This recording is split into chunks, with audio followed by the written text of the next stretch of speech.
40 chess. Yeah. 40 chess. 40 chess. Let's get it. Yo, is that T-Dog? 40 chess. 40 chess. Hey. 40 chess. This a trade show. Patreon where the trades go. Tap in and watch. That's what you came for. Ain't gotta say my name. They know my name, bro. What's good, man? We got McNutted in ATM. Always start off the show with a trade from them. You should always make sure that your trade is in Patreon. Why not be a Patreon? Know you wish you could spend every day with them. Tap in and say what you gonna say with them. South Harmon can fill up a stadium. Next time you log in, make sure that you bring a friend. We about to kick off, let the day begin. Go follow the socials. 40 Chess FF is posted. If your trade is an F, you get roasted. Go like and subscribe for the crew. Apple, Spotify, and the YouTube. You know Cooper got the walk too. Let us give you a walkthrough. 40 Chess. This is 40 Chess.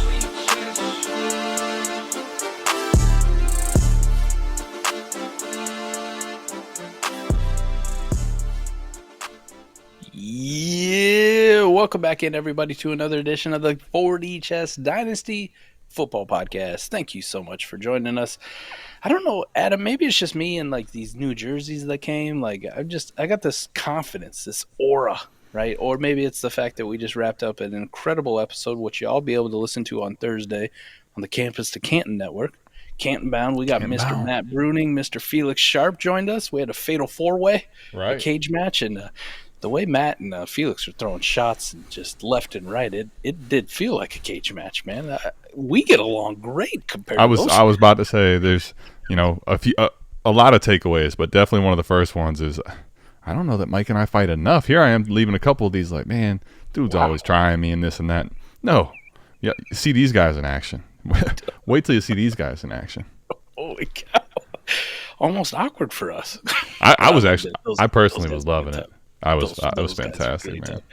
Those guys are a great time. We got to get them on like an AMA, just four of us, and just put no time limits on it, right? We'll just go as long, go till you drop.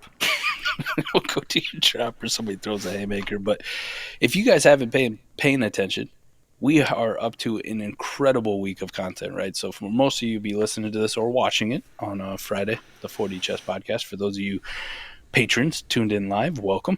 Glad to have you. I always love you guys filling up the chat. But Dynasty Adam, I did probably one of my favorite episodes of all time, across all platforms. The spotlights that I did with Fizzle that dropped on Monday. Oh my gosh, man! I don't know how many times I've listened to that thing back. It's just so good. Fizzle's such a good dude. Such a good dude. I can't stress it enough, man. Probably one of the best people you're ever gonna meet. And if you don't know his story, go listen to it because he's an incredible human. Today, come home from work. What do? Spotlight next week. Bob fucking Harris. Bob Harris, the football diehard, an idol, a legend in the space. So he'll be on next week. I mentioned the Canton Bound dropping on Thursday. Matt Bruning, Felix Sharp. But we're here. We're here, Adam. And I think it's all going to culminate with that incredible teaser video. Your ass has been in the lab working his tail off. The Halloween recap show.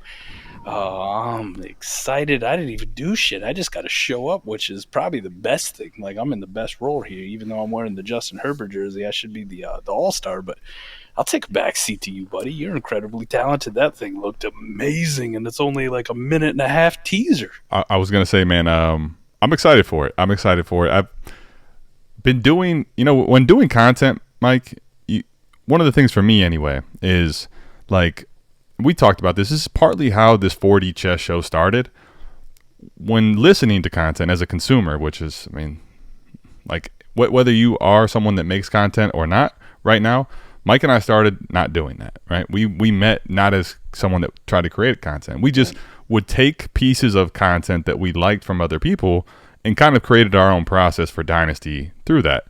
But what's cool is with watching other people and then doing it yourself, right? And then as you start to see that evolve, some of the parts that you want to try to orchestrate, like you can't even think about that when you first start, because you're just trying to, can I even do this? Like, and still, I don't even know necessarily that answer, Mike. But the more we start doing stuff, the more your brain just kind of starts churning. And a lot of it is helping because the patrons are just so busy. Like, we have such a great community that's always, active and thoughtful. And the ideas that you kind of get from just doing content and getting engagement with them, it kind of gets you, to your point, with the jersey, right? I'm not rocking the Oregon jersey, but I got a little green on. It's a little darker. You do. But, like, rise to the challenge. I just want to continue to push and see if we can create content that makes us more unique and more like ourselves, and also helps be actionable. So I'm excited for it, though, man. It's going to be I'm going to see if we can get the big guys scared at all. It's going to be fun. It looks scary on there, especially that last scene, man. That's a little creepy, man. I don't like rocking chairs creaking. It throws me off. Hardwood. The little hands going. Yeah, man. Yeah, no, thank you. Well, one more announcement I had too. Not only is that stream going to be going, but something a little bit smaller, but maybe people will be interested. If you're a member of the Discord, member of our Patreon, even the $1 tier, Saturday night, 8 o'clock Central, just so I'm clear, 8 o'clock Central. I know we get lost in time zone translations, but 8 o'clock Central, live, I will be in the live stream for our general tier, just going over a little basics of audio editing. So if you had any interest, whether it's doing your own content or just making your own little funny clips or whatever it is, audio editing isn't as scary as it once was. And for me, I just kind of figured it out on my own. And then it kind of led me to now I do a podcast. It takes me like 3 minutes tops just to go through and clip everything. But just want to show people some basics, give you a little bit of a skill, a life skill. I don't know if you can actually use it in life, but it is kind of fun then to make your own little collabs, little entrance songs, little exit music, whatever it is. But just something I thought I was like, I wonder if people would be interested in it, right? We got a lot of content creators. We got a lot of aspiring content creators, so maybe that would be helpful. And just get it out of the way, man. It's not as scary. It's not. Trust me. Trust me. I'm a big dummy. I'm dumber than I look, which is saying something. By golly, that's a good start for 4D. I'm dumber than I look, which is saying something. But I think to that point too. Same with the audio editing, the video editing. Like we learned all this. Just it feels like we had some mentors, right? We've had people that helped us, but it feels like every time I went to go do something, I'm like, it's like an out of body experience. Like I'm a fish out of water, right? Like what am I doing here? And you start to realize, self-taught, but this is how you do this, and this is how you get more efficient at that. And I think that's really cool. You're going to do that, because if someone was to get into that or try to get into that, and there's little steps that can seem overwhelming, and maybe you just need, a little guidance on, all right, do this, do that, and just steps to help you not have so much chaos when you first start would be very helpful to anyone aspiring to do something fun, bigger than that, whatever. So that's cool, man. So speaking of, people with ambition doing stuff, you know me. At the end of the year, I always put out the Spike Week Consistency Week for Bestball sheets, right? If you're our, the $8 tier or above, right? So the Savage, and I forget what we call the other ones, the yellow poopers, those guys.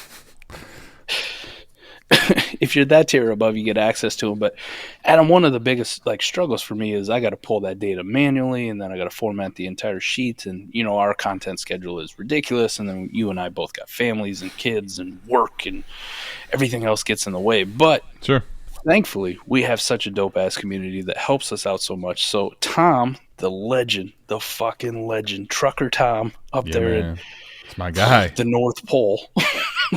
Trucking up in the North Pole. Now Tom's got a little free time, right? It's that kind of season. How do you think Santa gets all them gifts? Somebody has to drive it up there. It's not always just, the elves.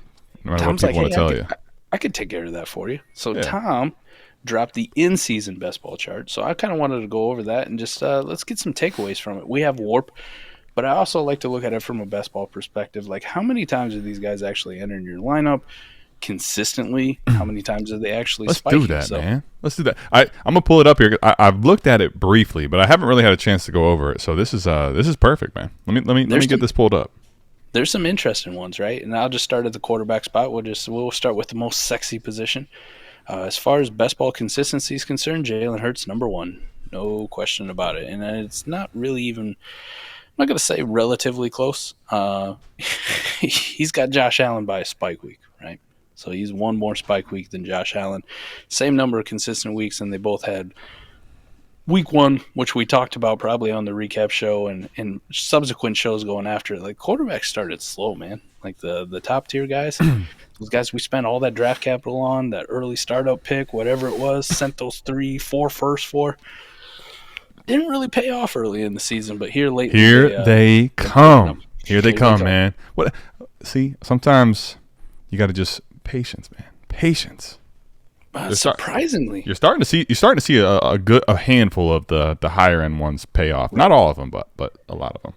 Surprisingly, Lamar coming in at 3.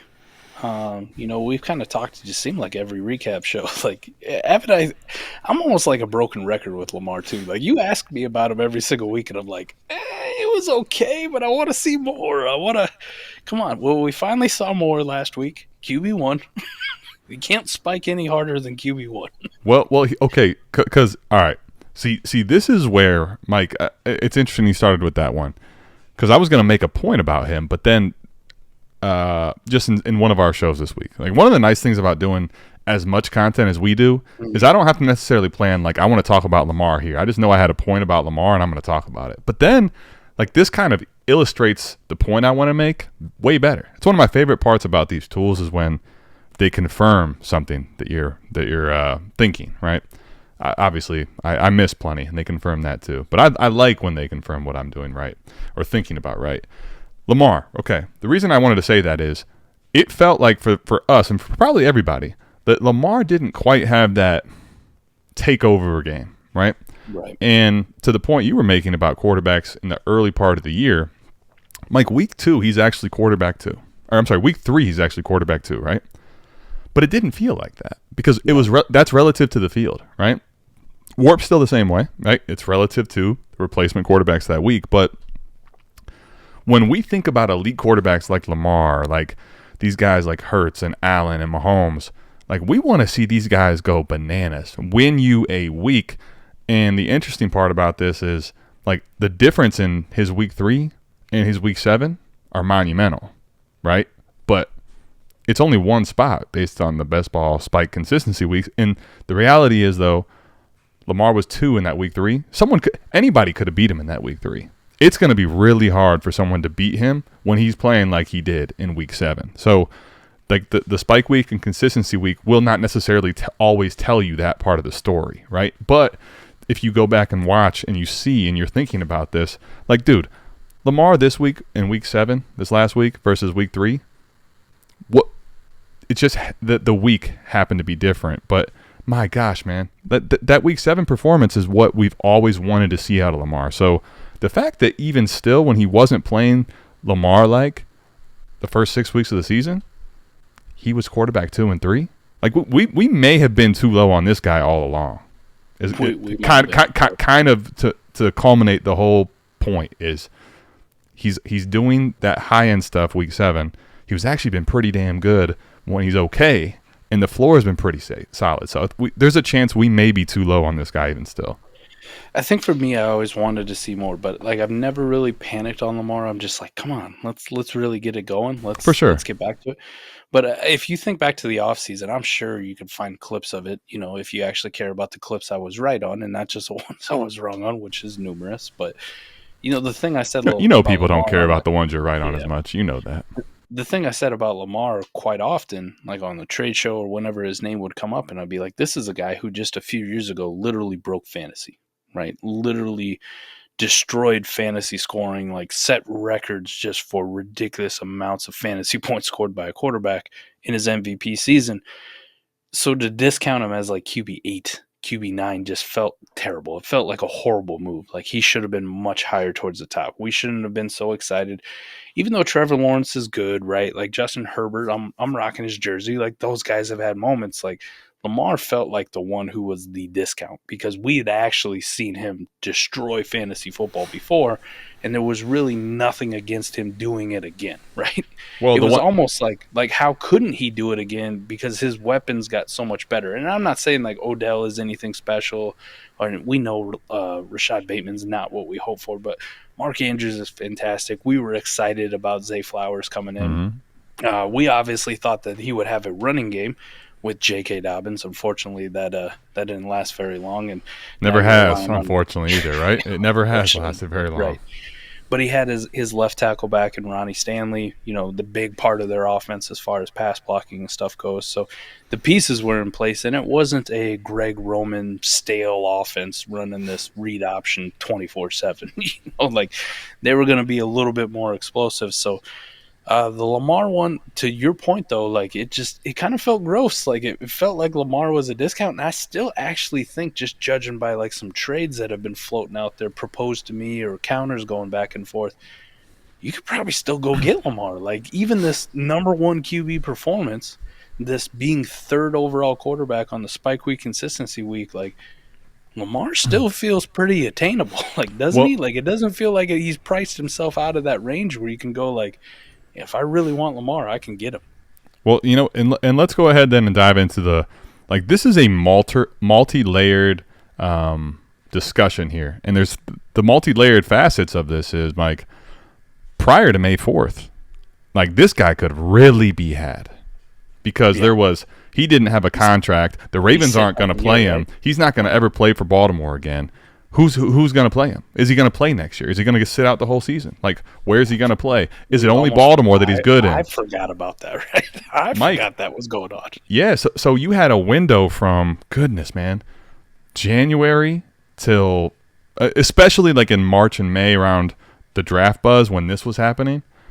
People then thought like maybe he'll get traded, possibly during the draft or right before the draft with draft picks involved. And now, that ended up closing shut pretty hard, right? Baltimore did extend him. But to the second part, which still exists today, Mike, people do not believe. People do not I just realized I kind of sounded like a Dion there. People do not believe, right? We believe here at South Harmon, you know that. They don't believe in his long-term sustained success. Like everybody still thinks they've seen this Lamar that can spike and can go crazy, but at least in my estimation, Mike, based on last week, and I tell you the truth, I'm, Sunday weddings, man. Y'all got to stop with these Sunday weddings, man. I love y'all, but y'all got to stop. In the fall, I mean, listen, man, it was beautiful. It was awesome, but just pick Saturday. Pick Friday. Pick something else, Listen, I said it while you were gone, right? I said it while you were off gallivanting at a wedding. I said, even if my daughters, get married during football season. Oh, no. Like, that ain't coming.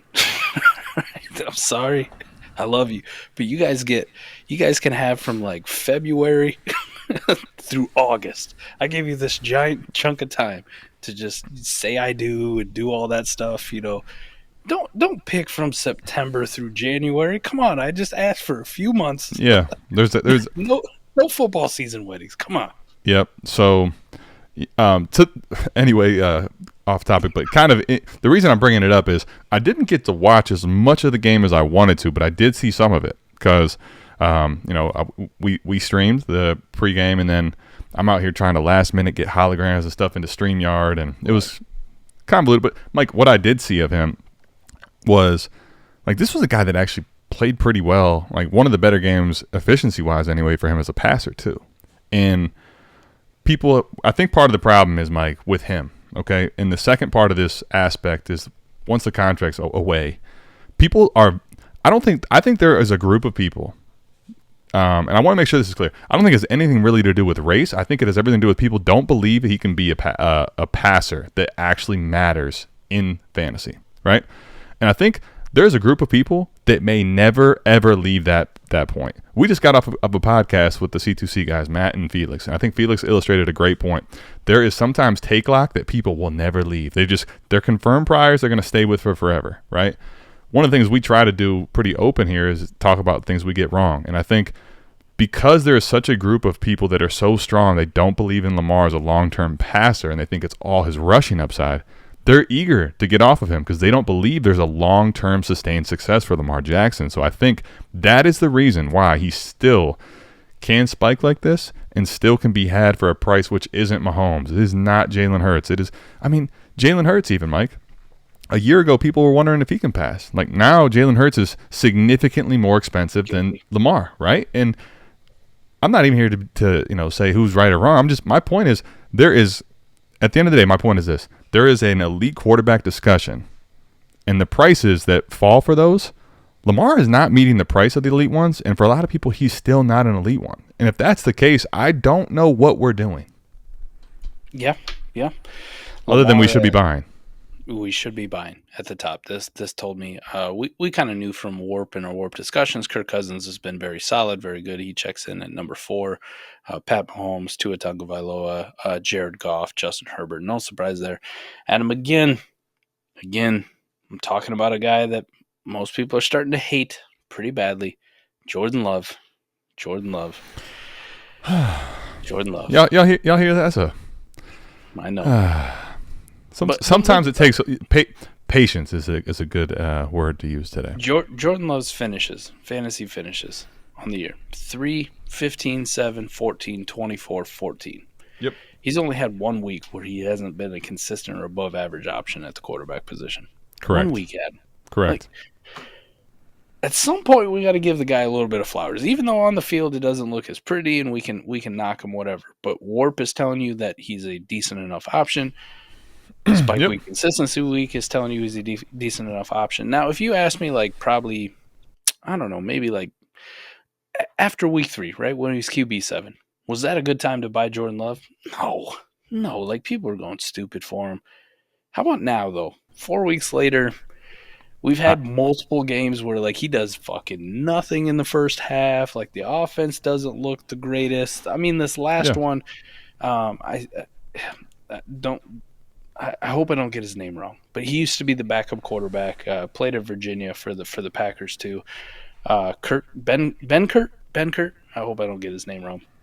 Does a lot of film breakdown and stuff, and I know he's probably got a little bit of Packers bias from playing with him, but generally he's pretty objective, not subjective in his breakdowns. And he was showing plays with this young wide receiver core. Really think about it: Romeo Doubs, second year; Christian Watson, second year; Dontavian Wicks, first year; Samare Torre, second year; Jaden Reed, first year; both tight ends, first year; both tight ends, first year. Sure. Really young receiving core, right? Not a lot of experience. They're showing where these guys are running the wrong routes. They're running routes where they're literally in the same fucking spot of the field. For sure. Jordan Love's throwing a pick, which ain't even his fault. It's the fact that the underneath receiver should have been running a post, and instead he's running an out route right to where Jordan Love wants to throw the ball, taking his defender there. So with all this going on, though, Jordan Love is still a top 10 option. Spike Week Consistency Week in general, depending on your league settings, a Warp guy.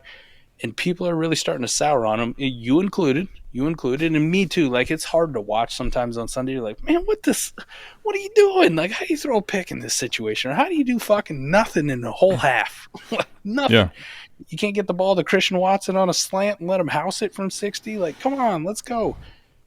But with all that being said, is Jordan Love possibly exploring? If people have soured on him a little bit, you buy him? A little bit, no. And I'm going to, Mike, because I think actually, let me go ahead and admit, just like I talk, I can tell you what my priors are. I can tell you factually that I have not been in on Jordan Love, but let me just, take a couple steps out of the seat, the, theoretical seat, and give you the actual discussion here for me with Jordan Love. Had some time to think about it too, because I'll be honest, before these last 3 weeks, I think it's been the last 3 weeks that he's shown his true colors that I've been talking about. And that is the Lions game, especially on that Lions game, because it was prime time. You got a chance to see it live, and they kind of exploited him. I think now the NFL's a copycat league, and teams are starting to try to play the same way on defense. To your point, right? Yes, there is a lot of inexperienced receivers on this team, and that was part of it for me, honestly. They don't have a Devontae Adams that you can just throw the ball to anymore, right? That just a safety net, right? We saw Aaron Rodgers last year struggle with this receiving core that's younger than last year, right? But But that's also part of it because, guys, how unforgiving is the quarterback position in the NFL? You think they're going to give you a pity party, man? Like, no. These teams are ready to move on. And I think here's the thing with Jordan Love. The reality is this. Yes, he has been actually and probably still will be because the quarterback position is kind of meh in the middle, right? He could still be a replaceable option that's above replacement, right? Like he could still be a top 12-ish, 15-ish for fantasy points, right? But here becomes the question. I think this chart actually, man, I like looking at charts like this. Patreon.com/South Harmon if you do want to get a look at this, by the way. Mike, Jordan Love, 6.33 on our Spike Weeks consistency week chart. And the thing about it is, you'll look and say, okay, that's right there, man. It is clearly for me though below like Herbert and Goff and Tua, not that far, but right there in the mix, Mike. Because here's the thing, he does not cost. He costs more, even when people have soured today, probably than Russell Wilson. Actually, guaranteed. Guaranteed, yes. He costs more than Sam Howell. Like when he becomes, the conversation is Sam Howell. When it's Joshua Dobbs, when it's that level, Mike, I'm in. Because here's the thing, their future is not certain, and that's the reason that you get to pay what you pay for them. People still want to pay Jordan Love like he's a first-round pick. That first-round pick thing is over. They gave him an extension that wasn't even the fifth-year option. They have no bag or anything tied to this guy. And if he continues to play like this, he doesn't have security. And I'm not paying for security that's not actually there with Jordan Love. I get you. Especially when you put it in the context of all the guys below him, right? Like Russ, Brock Purdy, Desmond Ridder, Sam Howell. Like these guys are all kind of in the same range. Trevor Lawrence, a little bit different situation because he has that insulated dynasty value. And people are like, hey, they can point to some metrics where it's looking up. Whatever. I'm a little bit cautious on Trevor Lawrence, but I'm not panicked yet. But, like the other guys that are below him, where you talk about like dynasty value, right? CJ Stroud's a rookie. Like we don't expect him to just come out and light the world on fire. If you expect these rookies to come out and light the world on fire, I'm sorry. Patience, again, is the theme. You'll come around. You'll see. Right. Right. Like Bryce Young. How about this though? Let me bring up one name, which is to see him this far down. And then just to kind of know, like, you see so many of these damn games and Fizzle earmuffs. Dak fucking Prescott, man. Dak Prescott, QB 24 on the Spike Week consistency week, and Warp isn't too much better. Like, this guy has had 1 week where he's been a game changer in your lineup. Literally 1 week. He was QB1 2 weeks ago. Yeah, and outside of that, he hasn't even been an above average option. Yeah, so I think not even. I think that the thing you can at least say with him is he kind of to that Lamar point, right? Now, it wasn't as big as Lamar's, but like he was the number 1 overall option that week, so that probably helped your team. Like when you have a number 1 but to your point, that's 1 week out of his 6 because the other 6, I mean, dude, if you have appropriate roster construction, those other 6 weeks, he may not have made your lineup for any of these guys, like the turds, right? Like you could see a scenario, right? Like Baker Mayfield had a 14 and a 7, right? Like Baker Mayfield would have been your QB3 on most like best ball rosters, and you're like, I got Dak Prescott, I'm good.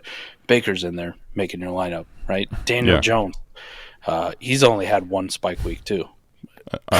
Also happens to be a number 1 overall, which was on that one was a gross game. It was on the back of a lot of rushing, but Mike, I think though I just wanted to highlight this point here because at least it segues into this, and I want you to I'll let you talk about your Dak analysis here, but I see already because to the point you were making earlier, right? We're talking about the quarterbacks didn't feel earlier that they were scoring elite, and I think while some have risen the last 3 to 4 weeks with scoring, man, you look at the bottom of this list. I want people to really think and understand about what the cost of people were in offseason, starting of the year, okay?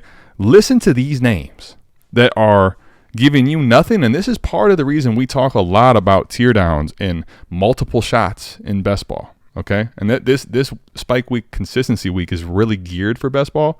Now, you can utilize it for lineup, but it speaks to best ball Like, the reason this chart was created was to speak to best ball. And think about these names, okay?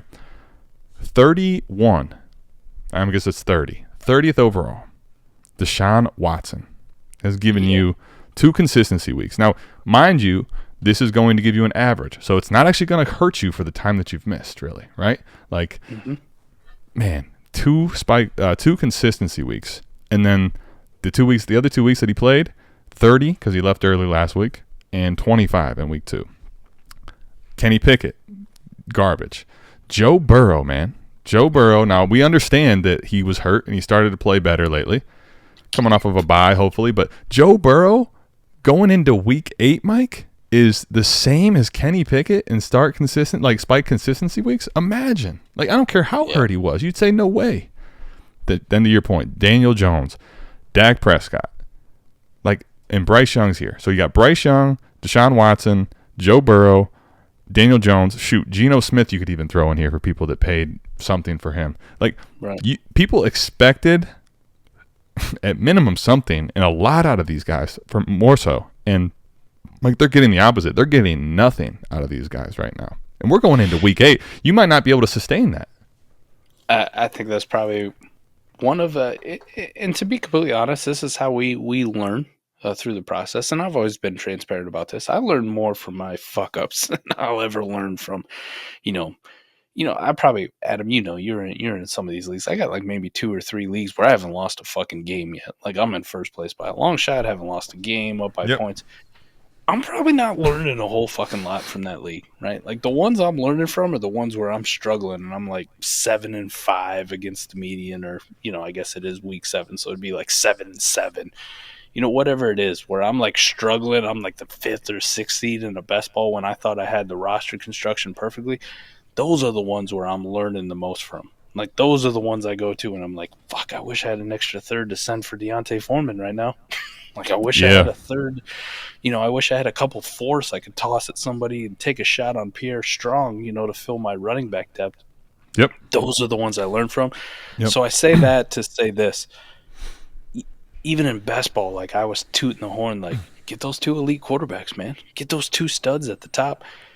And so far through 7 weeks, Adam, it's who gives a shit, man? Well, but elite quarterbacks are nice, but if you tell me I can get, I can trade off of, even one that's doing well, right? Even one that's doing really well, a Patrick Mahomes at this point, right? In a best ball league, Adam, just best ball specifically, in a best ball league, and you were going to give me 3 quarterbacks in the range of Jordan Love, Jared Goff, Kirk Cousins.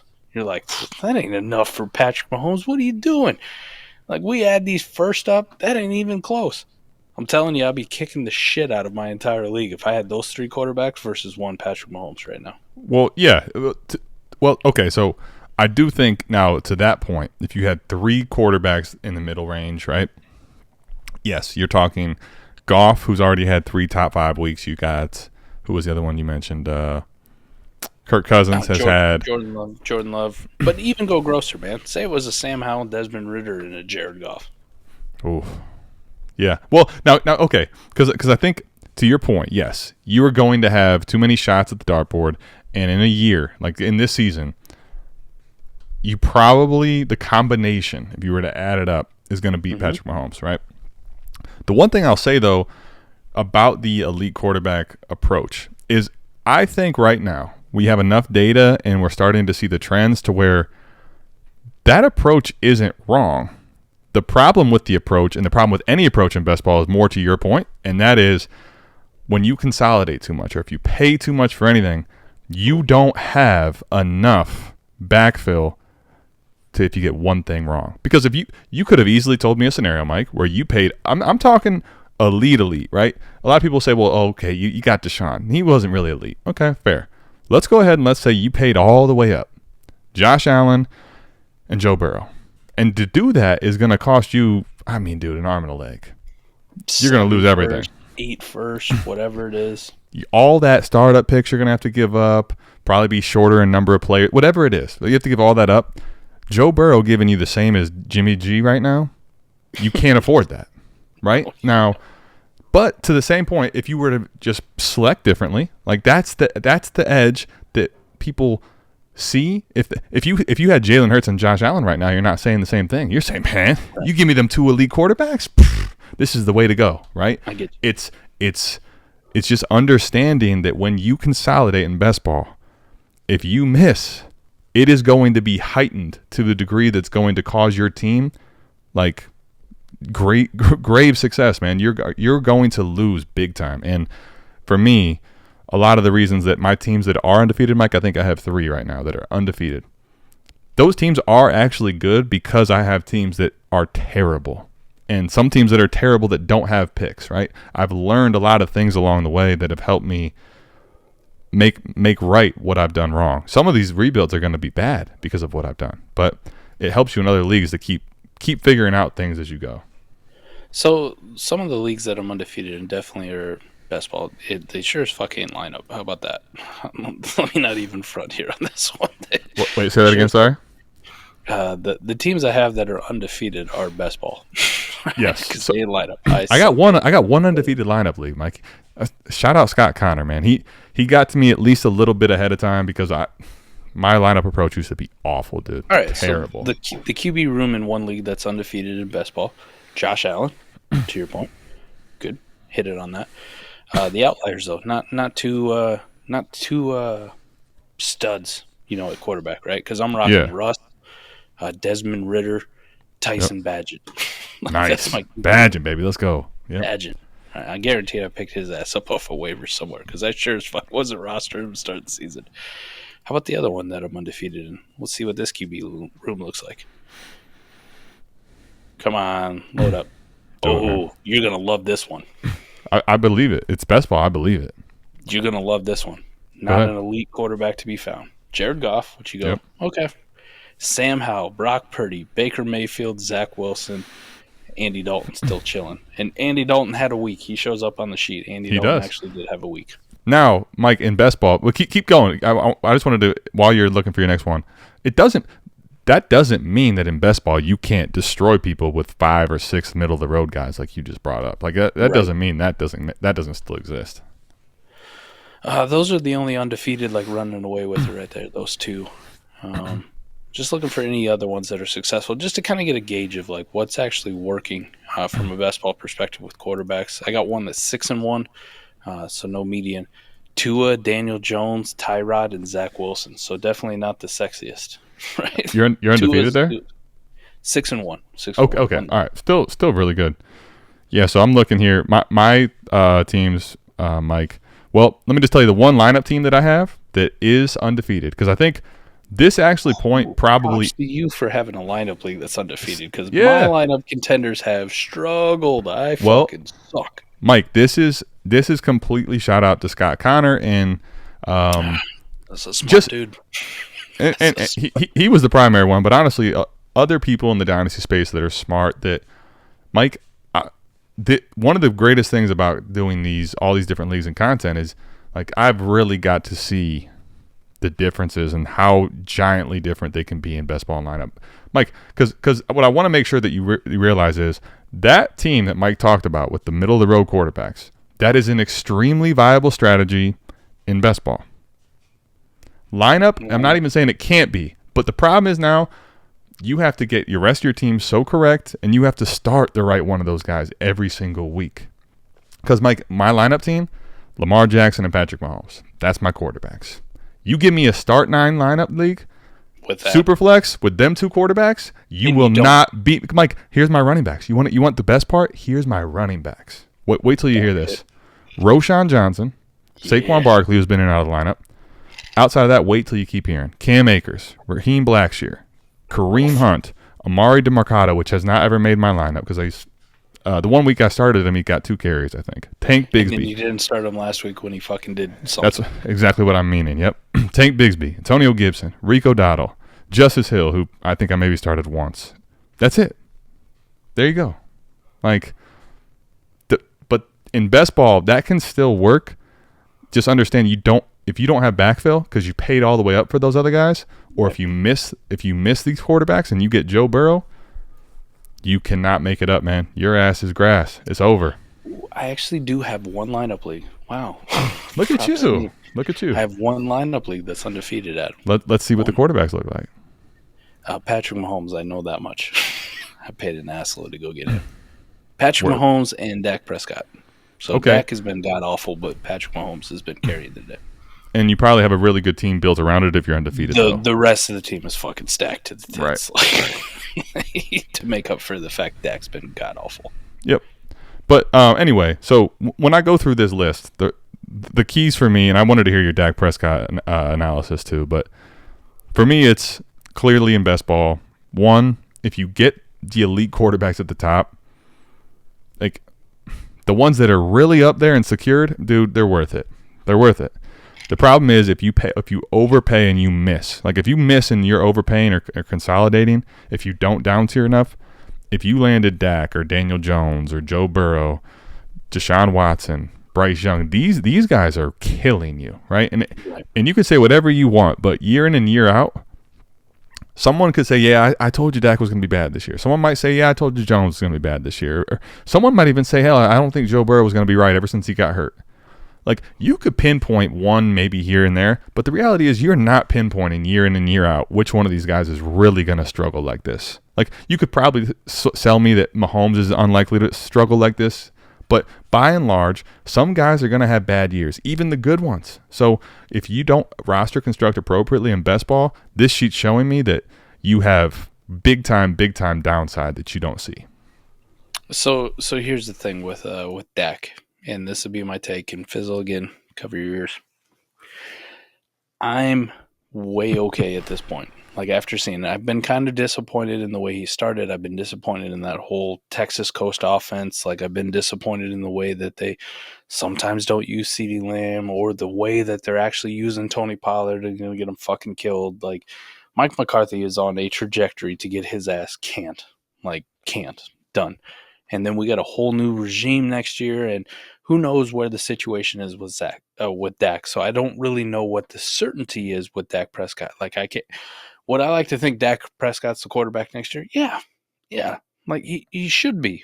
But we've seen this kind of shit happen all the time with these quarterbacks. So I'm not projecting a whole lot of certainty past 2023 with Dak Prescott.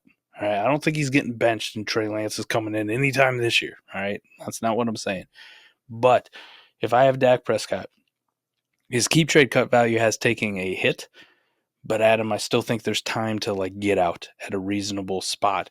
And if I was going to get out, like, I'm getting out of Dak Prescott, and these are just guys ranked below Dak Prescott on a keep trade cut, right? I don't know if these get done, but these are options to go look for. Kirk Cousins, right? 1 for 1. I would do that. I would take Captain Kirk. Anything that adds a plus to any of these guys, right? Kenny Pickett, yes. Matt Stafford, yes. Geno Smith, yes.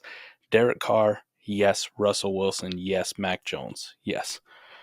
And the reason I say if you give me a plus in one of those guys from my Dak Prescott, Adam, right now, warp, spike week, consistency week, I'm getting the same, if not better, production from that quarterback, and I get another asset to play with. Whether that's a second-round pick, whether that's a first, whether that's a threshold type wide receiver, whether that's some running back depth or another tight end in a 2 tight end league with a decent tight end premium, anything like that. Like, I am okay moving on from Dak Prescott because, Adam, I don't really think this is getting better anytime soon. Mike McCarthy's an asshole. He's kind of boneheaded. You really think he's going to change his ways? Right? He may have fed CeeDee Lamb for 1 or 2 games just to keep him happy. But in 3 weeks, we'll be talking about, man, fucking CeeDee ain't getting targeted again. Why is Michael Gallup getting these targets? Why is Brandon Cooks getting... Shit, Jalen Tolbert's playing 35% of the snaps. His ass is trash. Why is he on the field? This is the Dallas way.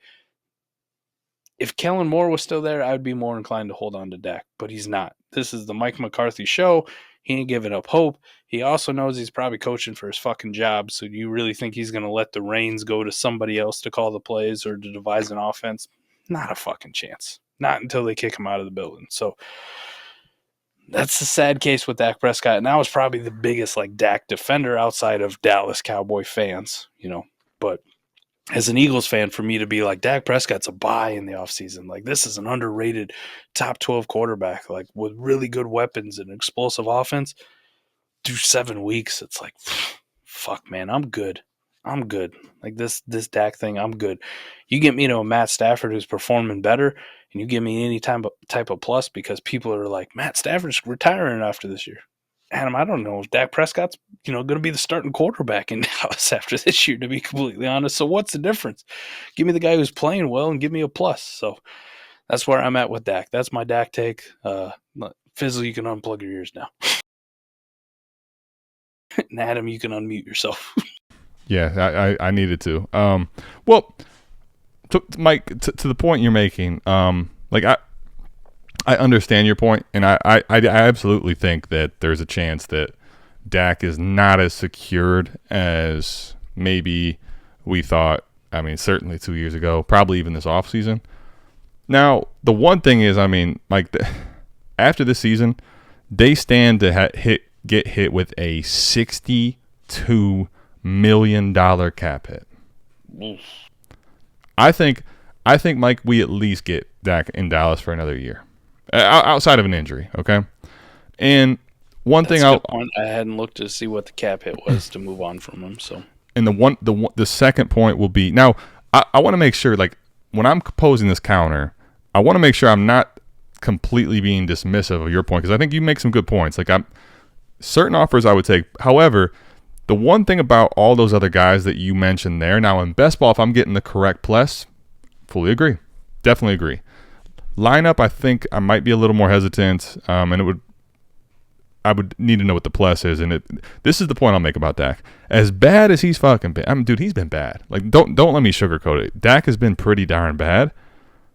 Like, we got to see the 1 week he was good. Like, that's still Dak, right? Like, I still think as bad and as gross as he's been, there's probably some better weeks ahead. However, to your point, I don't know that I want to go all the way down to Mac Jones per se. But if I can get off of Dak at a reasonable player, and if I can make a pivot, I agree with you, though. Like, if I can get Stafford in the right place, I would consider it. Stafford does worry me, but at the same time, Dak, you cannot feel secure in Dak Prescott at all. If you do, I think you're lying to yourself at this point. Like, you shouldn't be saying, oh, yeah, he's going to be the starter in Dallas for the next 5 years. Maybe, but at this point, if you say that, you're probably not looking at reality, man. Jerry Jones is impatient. Like, he has been very patient with Dak, and they're not winning. And unless we get more of this number one overall week from Dak, like, that whole fan base isn't patient. They're in a very limelight situation where they magnify everything that this team does. So, I'm with you. I'm also kind of not completely panicked off of him, because to the point that was on the question on the screen, Mike, let me just get to this. Deshaun Watson for Dak on a contender. Like, Watson's scaring me a lot more than Dak is. Watson scares me too, but at that point, I just hold Watson. Now, I would say if you're going to do this, I would trade Watson for if you wanted to take Dak, I'm not going to fight you on it. But I just, if I'm going to trade off of Watson, I'd try to see if I could get more into that different range of players scoring right now. That's just my opinion, though. For a best ball league, can I get a couple like toss-ins? Like, people who have the potential. Can I get some Deontay Foreman's, some Pierre Strongs, some Mario Douglas? Sorry, I gotta call him Pop Douglas now. Pop Douglas, man. I gave him so much shit on the Start Sit show, and then he came out and did stuff. So my apologies for the Pop Douglas slander. It deserves to be called. Like, can I get that? Yeah, I mean, if you, I think there's definitely ways to increase your little pluses like that on trades that involve quarterbacks with names.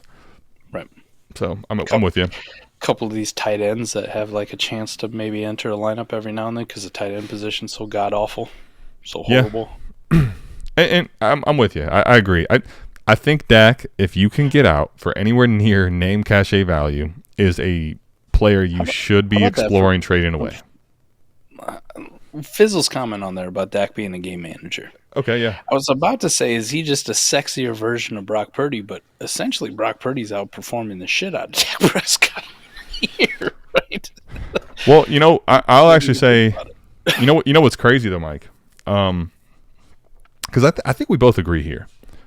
I don't think I think we saw Brock Purdy ceiling, quarterback 5 on the week. I think Dak still definitely has a higher ceiling, but Dak doesn't have a floor anymore. It doesn't look like Brock Purdy has a higher floor. His floor's not as high. Yeah, I like that one. I think Dak. Yeah, I think you're right. I think Dak still has the tools in the offense around him. Right, like Dallas has a bad defensive game where they got to really throw the football. Like the defense really struggles, and they can't run the football as well. Like Dak has a ceiling of QB1 overall. He still has that, but the floor week to week, I think the edge goes to Brock Purdy. I'm with you, man. I think his floor is a lot higher just because that offense is so damn good. Yep. Where even on a bad Brock Purdy week, it's like he was like QB 18. I mean, because look, put it like this. Put it like this. Brock Purdy right now, and then just look at the chart, okay? He's got week 2 at 23, week 6 at 25, but you'll see 9, 11, 12, 5, 17, right? A lot of these weeks in best ball, like, we can hate on them all we want, but those having that type of a safety net at quarterback is actually pretty helpful, right? Now, to the point of Dak, yeah, it's really nice when he wins you that 1 week, but guess what, man? When he's giving you 29, 25, 20, 17 in 2 weeks is his second. Like those weeks when they're the best you're getting is quarterback 17. That's a quarterback that's actually losing you in best ball, right? Because of especially what he cost you. So, yeah, Dak, man, in all leagues is hurting you. Like wherever you paid for him, whatever, he's hurting you, and we need to see better out of the bye from him. So I'll be curious to see how he plays, how they do. I do think he'll play better, but Mike, to be honest with you, I can't say that with any type of certainty, man. This offense has been spotty at best. I get you. Well, let's move on to the running backs, and this one will be a quick one for me too, right? There's only a couple guys I really want to talk about. Number one, we know Chris McCaffrey is a beast, right? He just scores touchdowns every single game. So much for him being injured. Running back 4 on the week, right? Yeah, 7 for 7, right? Like he has not been bad for best ball. You've been okay every single week. Chris McCaffrey's in your lineup. Well, Mike, it's funny you brought that up because it was the first thing I noticed. Everyone listen to this point because we talk a lot about how running backs are unreliable, they get hurt, all this stuff. There is one player, a singular player on this entire chart, all positions, Mike, that has made as an above average player every single week. That's not Patrick Mahomes. That's not Jalen Hurts. That's not Jamar Chase, Justin Jefferson. That's not Travis Kelce. That's not Mike's guy, Sam LaPorta. It's nobody other than a one running back, Christian McCaffrey. Just marvel in the fact that in a landscape where the running back is so bad, we have one guy that's just every week, boom, set it and forget it, man. Yep. He's worth whatever the hell he costs. How about that? Until he's actually missing games hurt, he's worth everything. He's worth his weight in gold, man. He's worth his weight in gold. Would I rather spend 3 firsts if I had him laying around on a contender in best ball on a quarterback or something else or a multitude of pieces? Yes, but Adam, if the Christian McCaffrey was the one piece to put me over the top, you know how we said there'll never be a running back worth 3 firsts ever again? I just point to this guy and go, warp, spike week, consistency week, whatever the hell you want to throw at. Until he's actually injured and not playing games, he's worth every fucking penny right now. Every penny, because you're going to ride his ass right to a championship. I guarantee if we look back at the end of the year, like Christian McCaffrey keeps this up, doesn't get hurt, doesn't miss time in the playoffs, or doesn't wear down at him, like he keeps his pace up for the rest of the year, like what he's been doing, you'll look back at championship rosters, and I guarantee he's the biggest league winner. He's the biggest league winner by far. 65%. You can't spike 4 times, have 7 consistency weeks, so he's not hurting you ever. Like you can't. Yeah, you're 100% correct. Yes. How about a consolation prize? And one that I mentioned a couple weeks ago when people were like, I'm never fucking paying for a running back until like week 13 or whatever the fuck they said. Travis Etienne, a guy we've dunked on a billion fucking times. Hey, but I've been talking. I've at least come around. I've been saying this year for multiple weeks now at minimum. Like, I'm starting to get. It was week 5. Week 5, I was like, Tank Bigsby's gone, and I'm like, all right, man, here we go. Look, I'm in on this guy again. This is why we need ATM's money moves back. We just. I know, man. I know. Even if it's for like 1 minute, just about Travis Etienne. That's all we need. I gotta get back, even if it's a little bit shortened, condensed version. I'm with you. Let's move her down.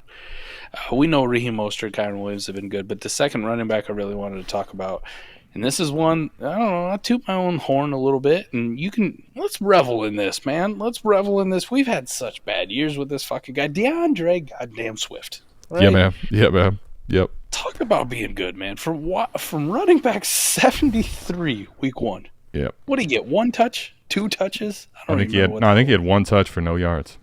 Jesus Christ. From there on out, DeAndre Swift just been that dude, right? In this offense, this Philly offense, he's been good. Even last week, doesn't register as above average, but still RB23 on the week, so not an absolute kick in the balls.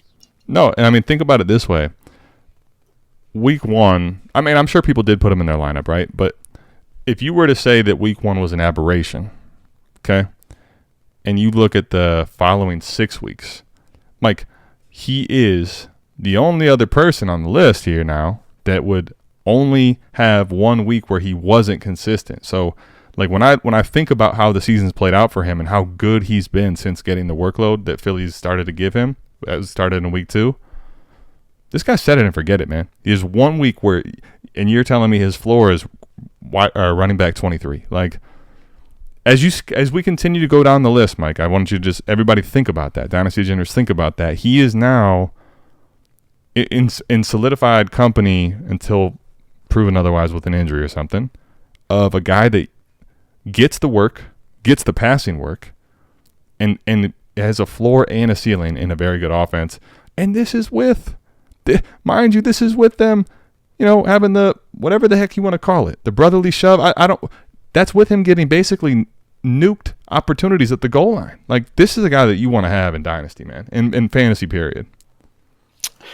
Couple more running backs I'll just throw in, and I'll quickly hit them here. Yep. Breece Hall. The last 2 weeks we've seen him. Now, he was on a bye last week. RB3, RB4. There you go. Ding, ding, ding. Breece Hall is back. Breece Hall is back. Yep. If people are still sleeping on Breece Hall, go send some offers. Snatch him up, man. Snatch Breece Hall up. Here's one that I've kind of come around here, and I said it maybe last week. Isaiah Pacheco. Now, maybe the spikes aren't there, but in this Kansas City offense, Adam, if he ended the year with like 3 or 4 spike weeks, I wouldn't be surprised because this Kansas City offense, they're in the red zone all the fucking time.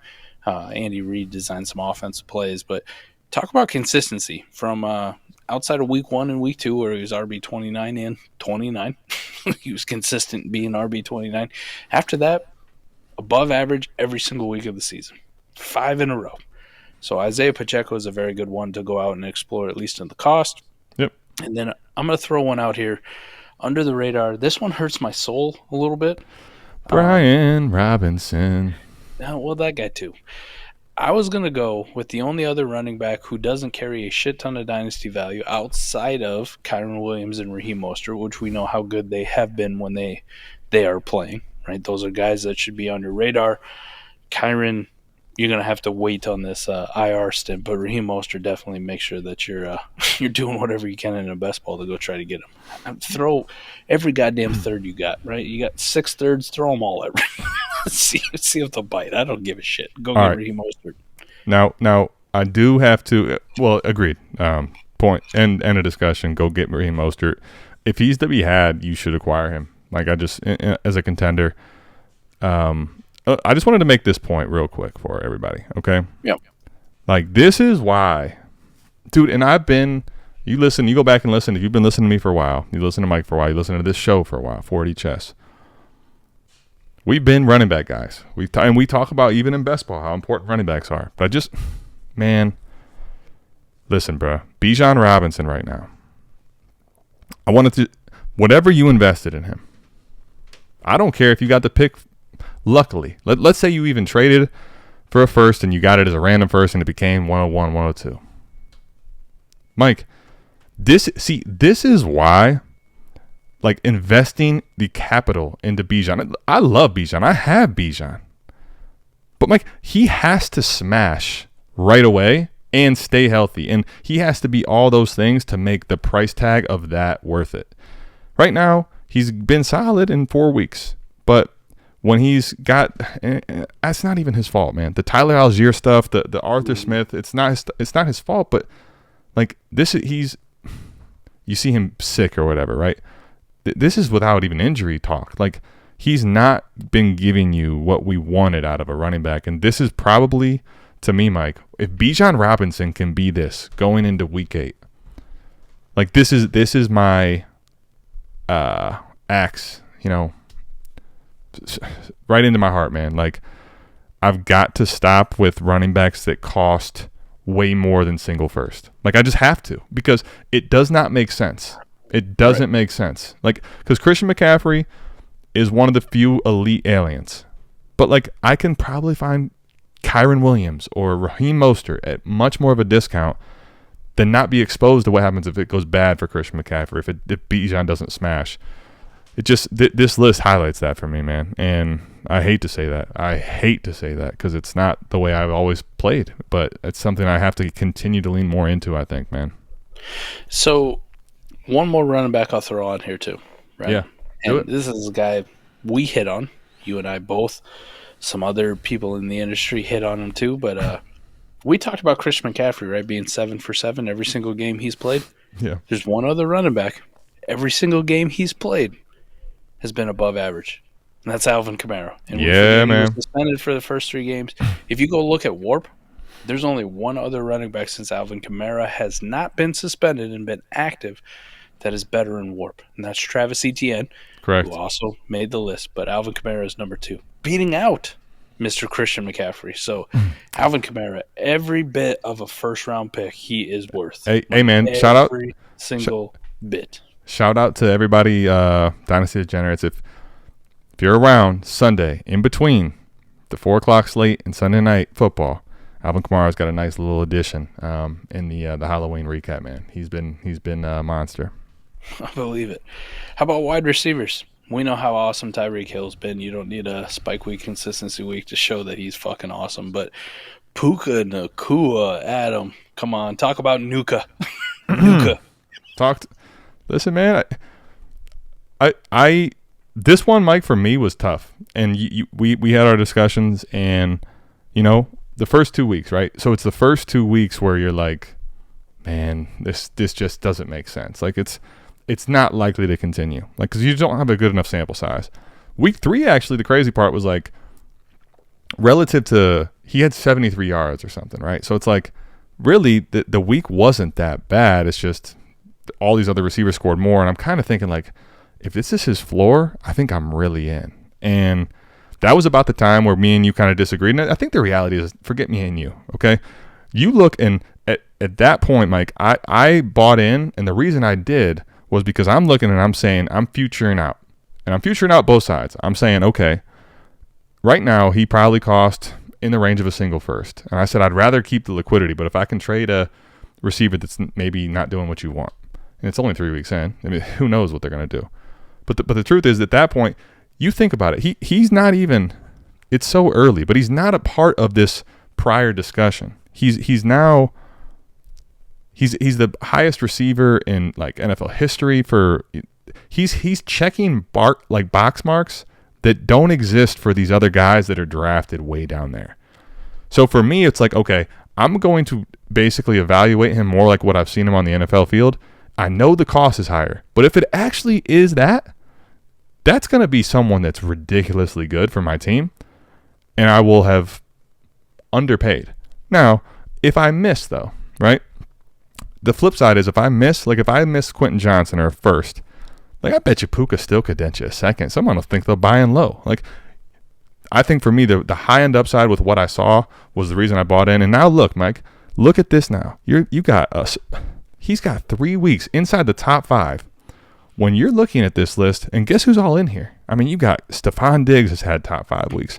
A.J. Brown has had top 5 weeks. Keenan Allen, Amon-Ra St. Brown, Justin, like, he is now, the crazy part is now he has a spike week with Cooper Kupp on the field to basically end any discussion, in my opinion, of what his worth is. Like, if he's doing this in his rookie season, with these guys, what more do we need to see at this point?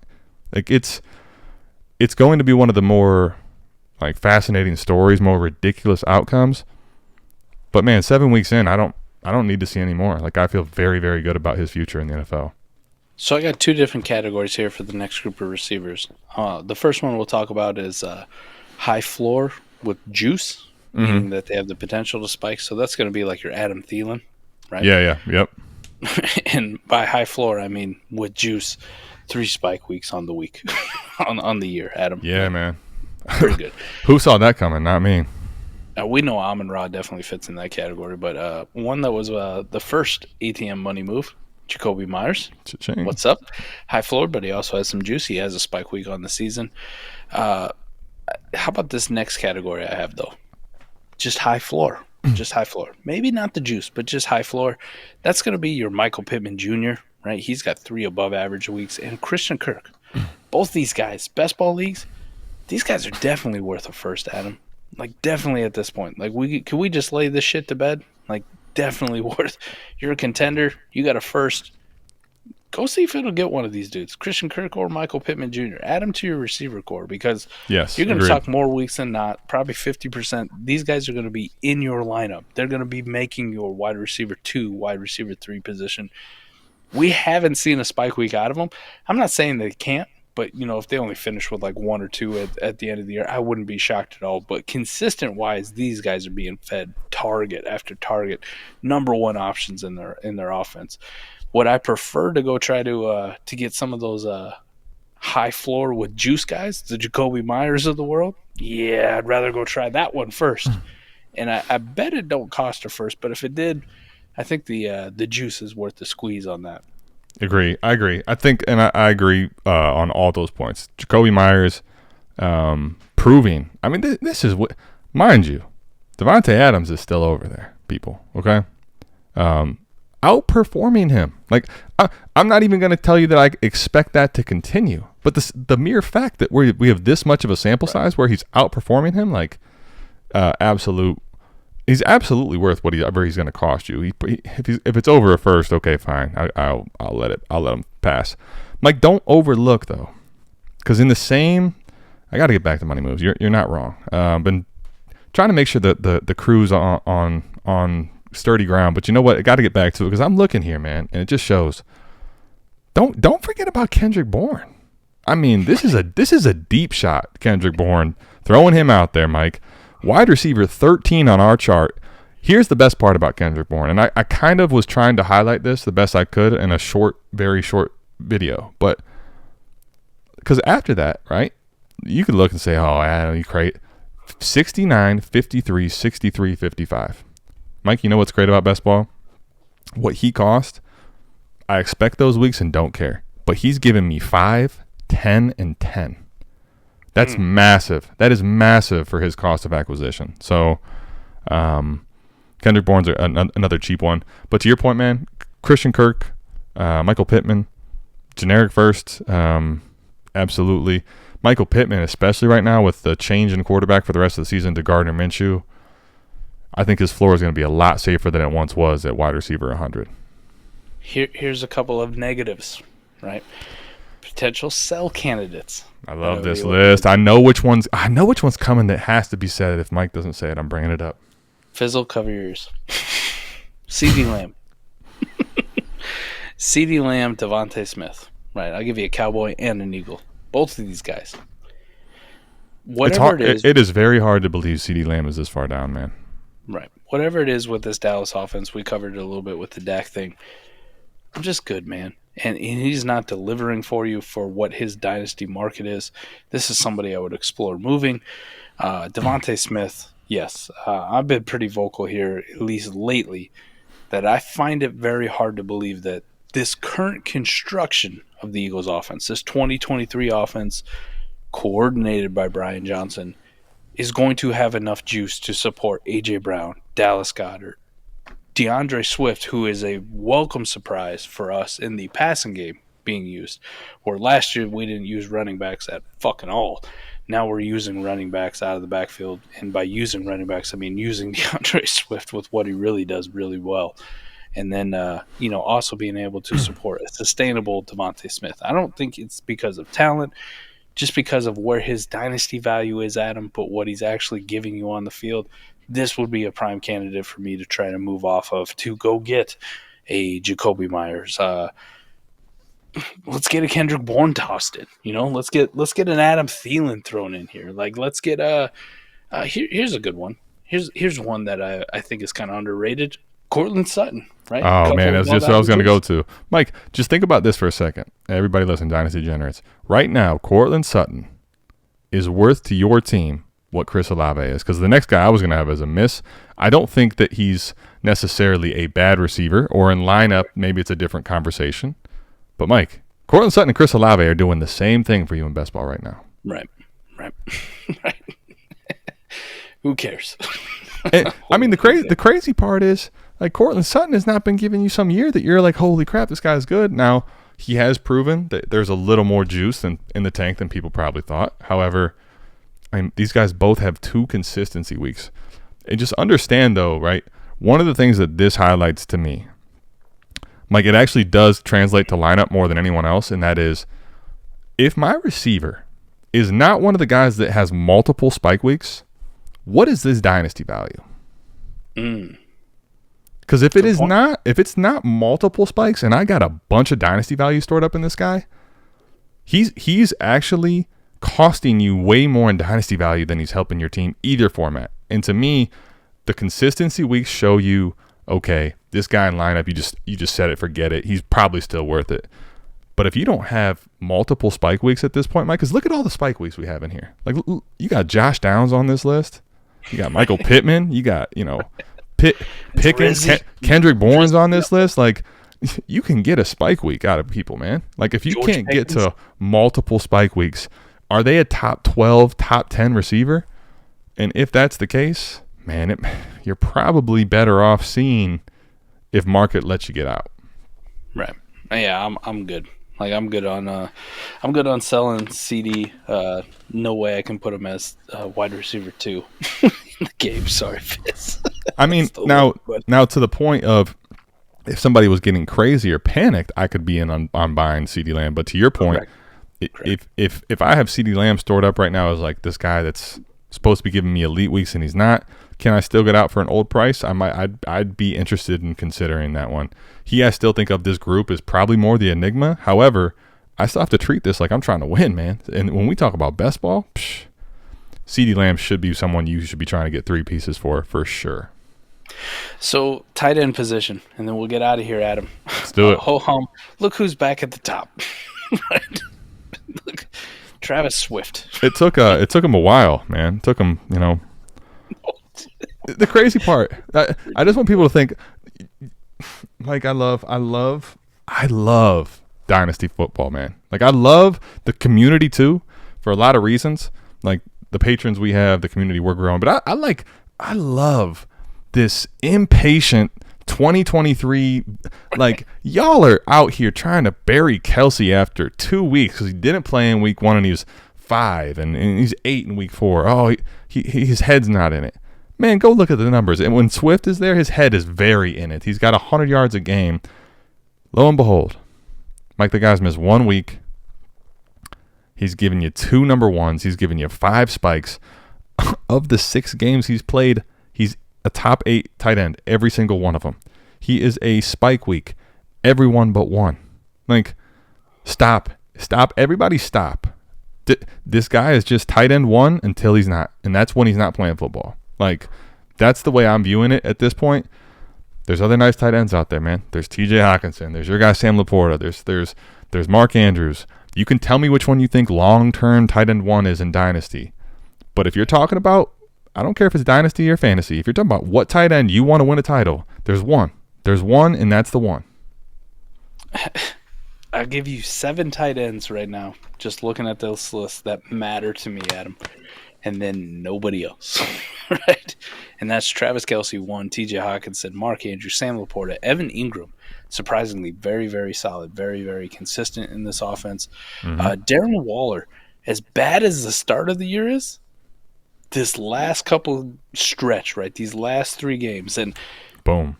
I don't know how much is Tyrod, because Tyrod has played really, really, really well. Like, really well. Better than expected. I thought he was always butt cheeks, but apparently Tyrod found the fountain of youth and has been very efficient for this offense. So Darren Waller has turned it on. And the guy that I give shit to all the time, even though I'm an Eagles fan, was like, man, Dallas Goedert, there's just not enough balls to go around. Well, turns out that they'd rather force feed Dallas Goedert than DeVonta Smith. So Dallas Goedert has actually been very solid. After that, Adam, no tight ends I give a shit about, because who comes in at number 8? Jonnu Smith. Well, but you a ham sandwich.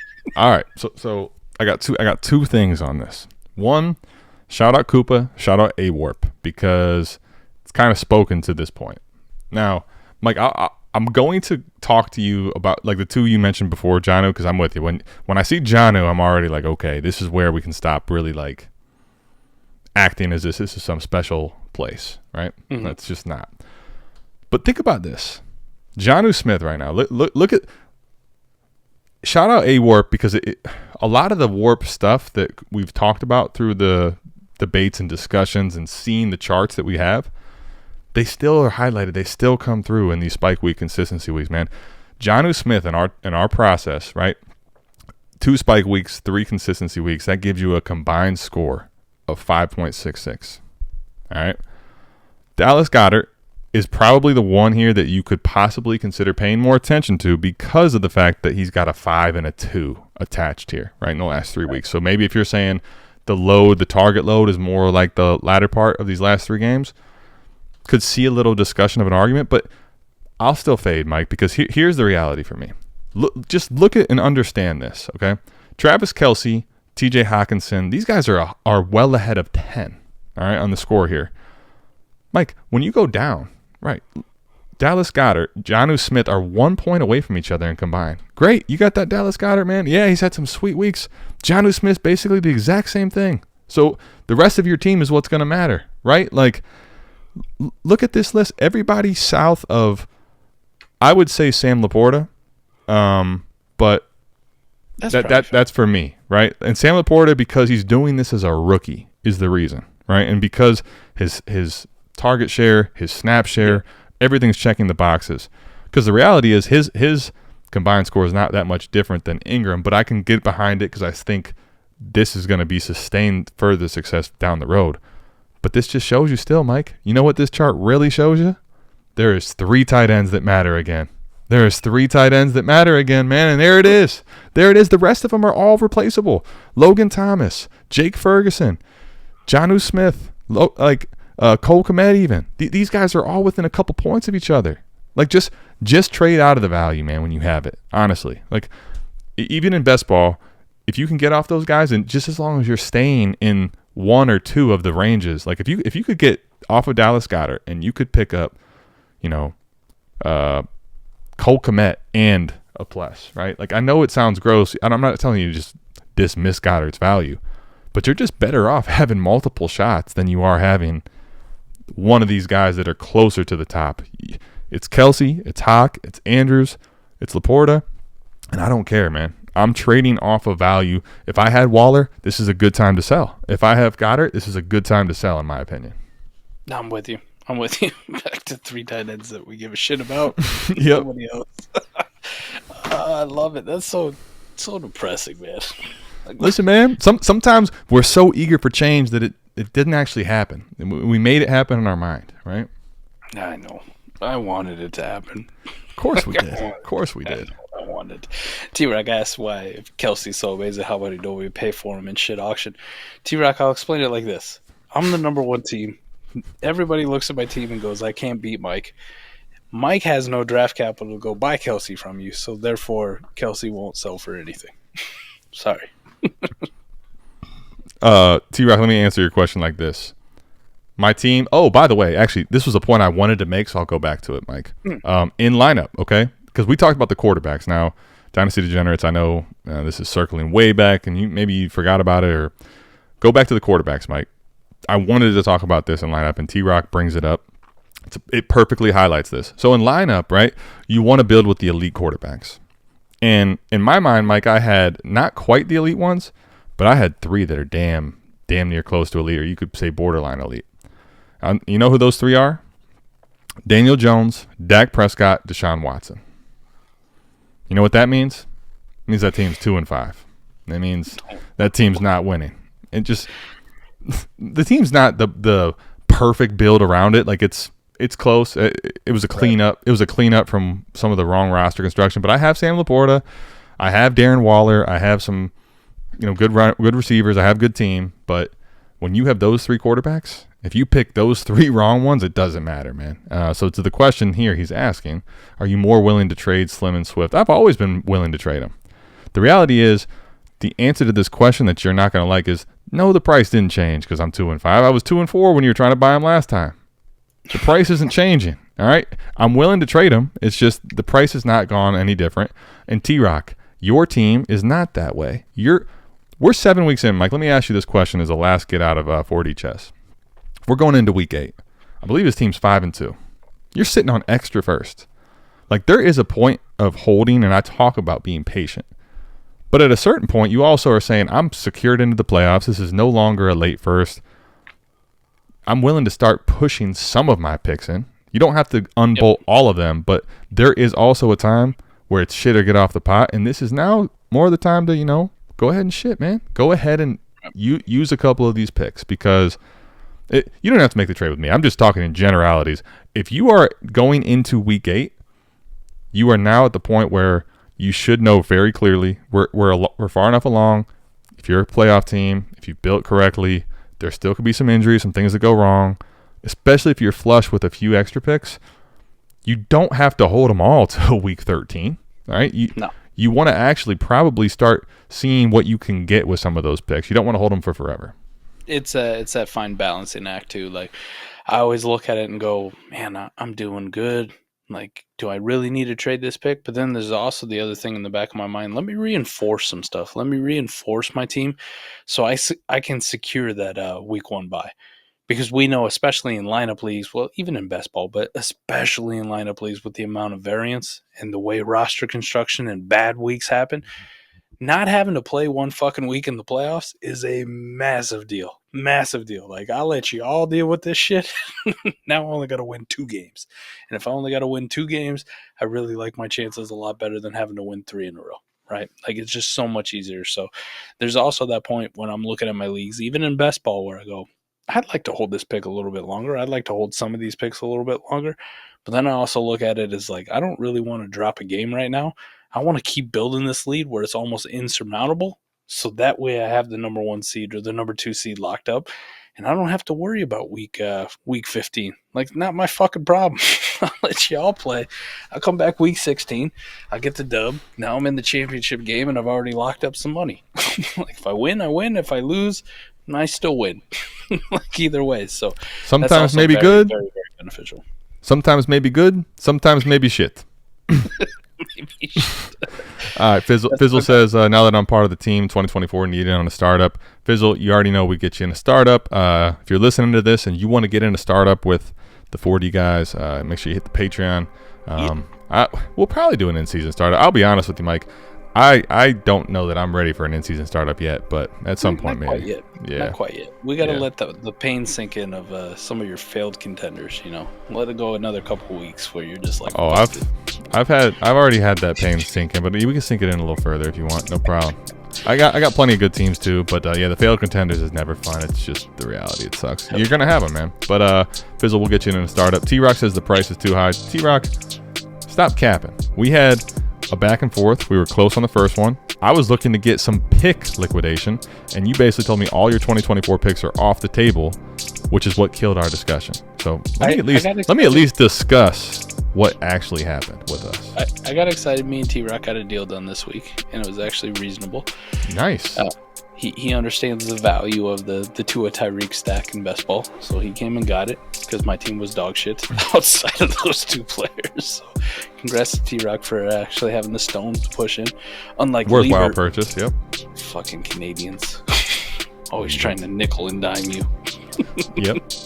So yeah, man, there's the Spike Week Consistency Week episode. We got the T-Rock ending, the CD hate. We got all kinds of player discussion according to Warp and to Spike Weeks. And just remember, when your league mates are playing chess, play 4D chess. That's going to do it. We'll see you back here same time, same place next week for the 40 Chess Dynasty Football Podcast. We love y'all. We're out of this thing. Peace. Peace.